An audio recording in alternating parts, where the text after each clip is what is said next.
என்பதி சேலம் கோட்டை பகுதியை சேர்ந்தவர் சேட்டு என்கிற மகதீர் மமூத். இவர் 31வது வார்டு திமுக முன்னாள் செயலராக இருந்தவர். ஆற்றோர தெரு பகுதியில் உடற்பயிற்சி கூடம் வைத்து நடத்தி வருகிறார். தினமும் உடற்பயிற்சி கூடத்திற்கு சென்று உடற்பயிற்சி செய்வதை வழக்கமாக கொண்டுள்ளார். நேற்று முன்தினம் 7 மணிக்கு உடற்பயிற்சி கூடத்திற்கு வந்த மகதீர் மற்றவர்கள் அனைவரையும் 8 மணி அளவில் உடற்பயிற்சி முடித்துவிட்டு சென்றனர். ஆனால் இவர் தொடர்ந்து உடற்பயிற்சி ஈடுபட்டுள்ளார்.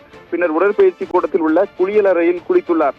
வெகு நேரமாகியும் வெளியே வரவில்லை. இதனால் அவருடைய கார் டிரைவர் முஸ்தபா உள்ளே சென்று பார்த்தார். உடற்பயிற்சி கூடத்தில் இல்லாததால் சந்தேகமடைந்த ஓட்டுநர் குளியலறை சென்று பார்த்தபோது உள்புறமாக பூட்டப்பட்டிருந்தது தெரிய வந்தது.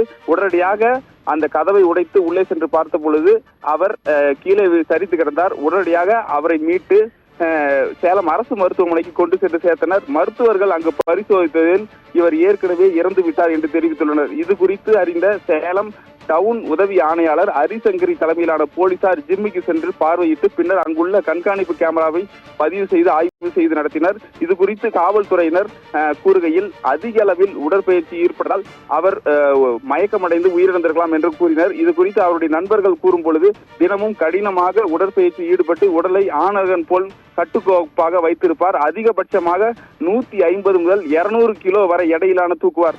அவர் இறப்பதற்கு முன்பாக அதாவது இது போன்ற அதிக அளவில் இடை தூக்கியதால் இந்த உயிரிழப்புக்கு காரணம் என்றும் அவரது நண்பர்கள் தரப்பில் கூறப்பட்டுள்ளது. இந்த உடற்பயிற்சி செய்து காட்சிகள் தற்பொழுது வெளியாகியுள்ளது. தொடர்ந்து அவர் அதிக எடையிலான உடற்பயிற்சி மேற்கொள்ளும் CCTV காட்சிகளும் தற்பொழுது வெளியாகியுள்ளது.